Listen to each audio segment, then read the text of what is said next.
বর্তমানের বাচ্চারা একটু বেশি স্মার্ট হয়। ওদেরকে কোনো কিছুই শিখিয়ে দেওয়ার প্রয়োজন নাই, নিজে নিজেই যেন এক একটা দাদি আম্মা। আর আমার মেয়েটাও কিন্তু সেদিক থেকে অন্যদিকেই কিন্তু কম নয়। আমার ঘরটার কি অবস্থা দেখুন, সারা বস্তু এক একটা জায়গায় ছিঁড়ে ছিঁড়ে রেখে দিয়েছি।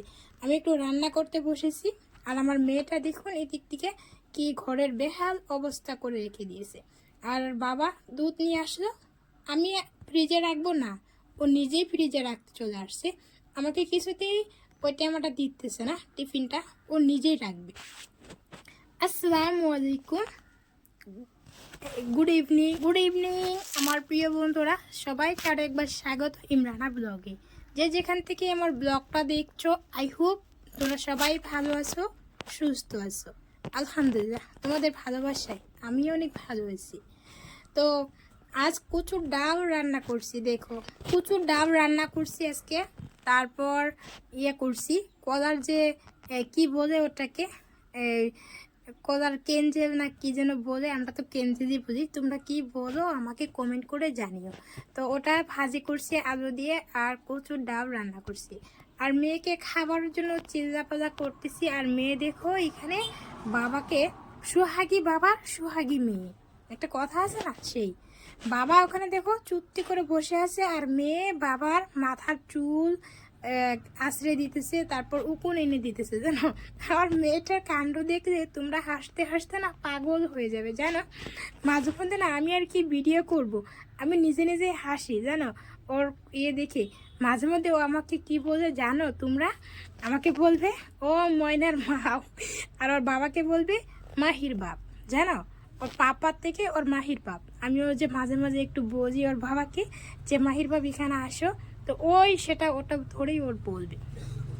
ওর সামনে তুমি যেই নামটা ধরেই যাকে ডাকো না কেন, ও কিন্তু ওটাই মনে রেখে দিবে, আর পরবর্তীতে ও তোমাকে ওটা বলেই ডাকবে। জানো এই হচ্ছে আমার দাদি আম্মা, শাশুড়ি আম্মা, কি বলবো। আমার মেয়েটা জানা অনেক স্মার্ট। আর এই যুগের বাচ্চারা কিন্তু একটু স্মার্টই হয়, তাই না?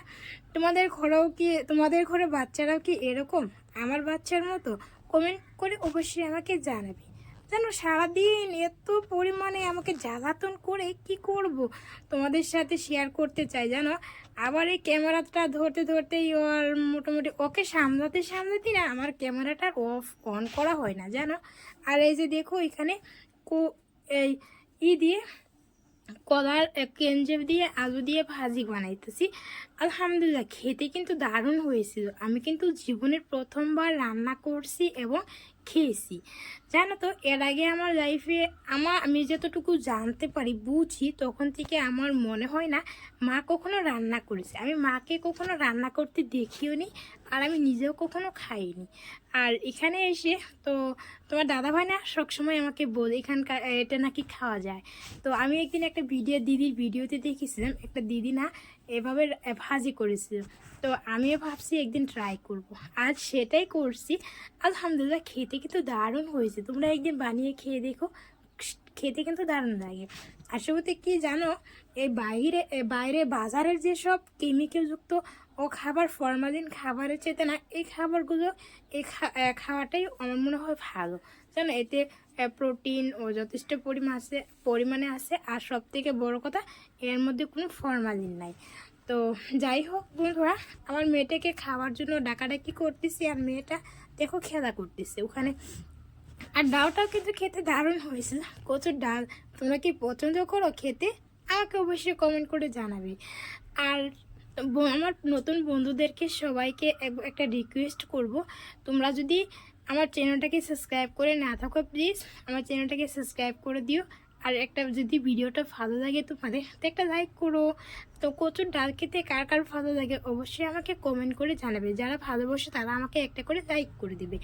যাই হোক বন্ধুরা, আজকের ভিডিওটা খুব একটা ছোট্ট একটা ভিডিও তোমাদের সামনে প্রেজেন্ট করেছি। তো কেমন হয়েছে আশা করছি ভিডিওটা ভালো লাগছে।